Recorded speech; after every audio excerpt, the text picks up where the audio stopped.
जी धीरेन्द्र जी, हम लोग लगभग 3 दशक से ज़्यादा से फ्रैंकलिन टेम्पल्टन एसेट मैनेजमेंट को ट्रैक कर रहे हैं। इनकी रेपुटेशन बाज़ार में बहुत अच्छी है। आपके हिसाब से 28,000 करोड़ में कितना रिटेल परसेंटेज है और कितना इंस्टीट्यूशनल? ये मेरा पहला सवाल है। और दूसरा, आप बहुत ज़बरदस्त तरीके से इस पूरे सेक्टर को ट्रैक करते हैं। कौन सी ऐसी एएमसीज हैं या कौन कौन से ऐसे क्रेडिट फंड्स हैं जहां पर आपको ये दिक्कत आने वाले 15 दिनों में आती हुई दिख सकती है?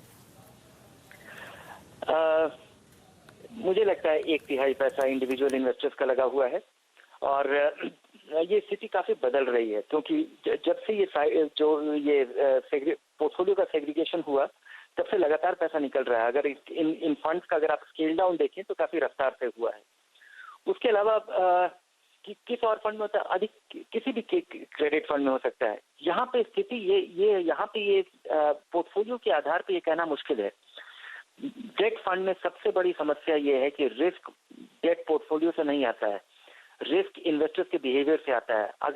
अगर आपके पास एक पोर्टफोलियो है जो कि लिक्विड नहीं है और ढेर सारे निवेशक अपना पैसा निकालने आ जाए तो कोई भी फंड बंद हो सकता है या बैठ सकता है, या फिर उसको कोई खासा इंतजाम करना पड़ेगा उस पैसा को देने के लिए, और पैसे का काम तो पैसे से ही होता है।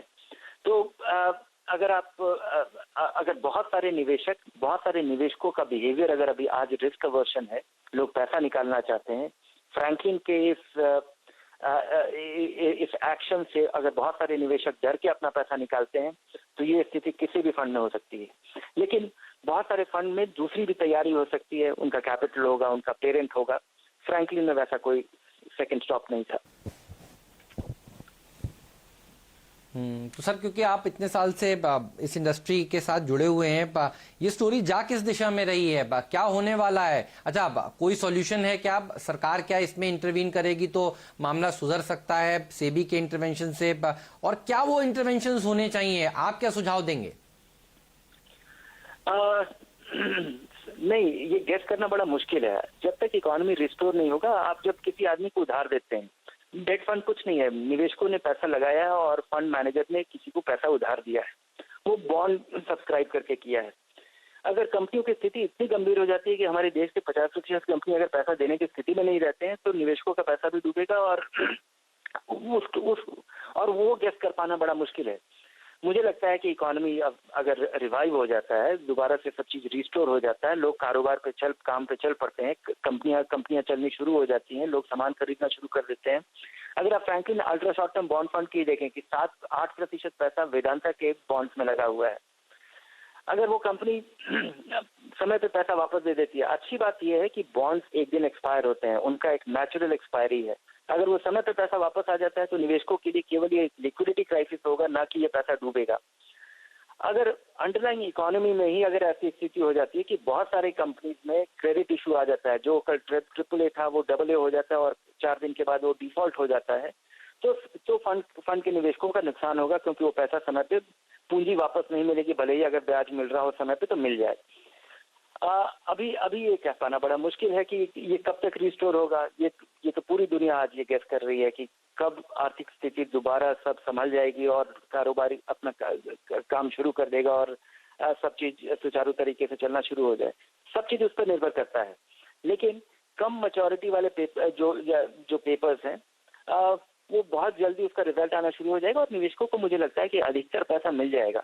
इसको वाइंड अप करने के डिसीजन से मुझे लगता है कि एक बहुत भारी रिस्क, जिसकी बहुत सारे निवेशक पैसा निकालते हैं और जो पहले निकाल लेता है उसका फायदा हो जाता है, और जो बच जाते हैं उनका पूरी तरह नुकसान होता है। उससे इन फंड्स को बचाया गया है। लेकिन इसका इन्वायरमेंट पे क्या असर होता है, इसके वजह से किस तरह का और रिस्क ट्रिगर हो जाता है या रिस्क अवर्शन ट्रिगर हो जाता है, जिस तरह का डर ट्रिगर हो जाता है, उसका बाजार पे क्या असर होगा ये कहना बड़ा मुश्किल है। आरबीआई को सख्त कदम उठाना चाहिए कि ये लिक्विडिटी पहुंचे। अमेरिका में देखा गया है कि फेड ने पोर्टफोलियो सीधा खरीदना शुरू कर दिया है कॉन्फिडेंस रिस्टोर करने के लिए। शायद हमें इस ऑप्शन को भी जरूर देखना चाहिए।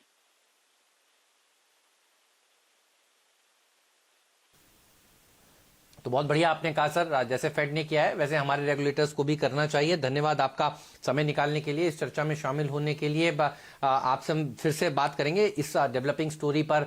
आप हमारे साथ बने होने के लिए शुक्रिया आपका एक बार फिर से। तो आप देख रहे हैं सबसे बड़ा कवरेज, 360 डिग्री कवरेज इस इवेंट का CNBC आवाज पर। और देखिए आज बाजार पर भी देखिए इस खबर का असर पड़ा है और इसीलिए देखिए 500 पॉइंट नीचे बैंक निफ्टी ट्रेड करता हुआ आपको नजर आएगा। एक काम करते हैं, छोटा सा ब्रेक ले लेते हैं, कहीं मत जाइए, बने रहिए CNBC आवाज के साथ। शैलजी और मैं जुड़ेंगे आपके साथ फिर से 10 के दमदार ट्रेड्स में। नीरज भी होंगे हमारे साथ। जी हाँ, नया खिलाड़ी, ये एक ऐसा स्टॉक 11वां प्लेयर स्टॉक 2020 की टीम में, वो भी देखिए आएगा ब्रेक के उस पार। और हमारे मेहमान भी हमारे साथ जुड़े हुए हैं। राजेश पालविया जी हमारे साथ अगले शो में भी बने रहेंगे। राजेश सतपुते जी, आपका बहुत बहुत शुक्रिया समय निकालने के लिए। चंदन चापड़िया जी भी हमारे नए मेहमान हमारे साथ अगले शो में जुड़ेंगे। तो देखते रहिए CNBC आवाज। नीरज देखिए तैयार हो चुके हैं नए खिलाड़ी के लिए।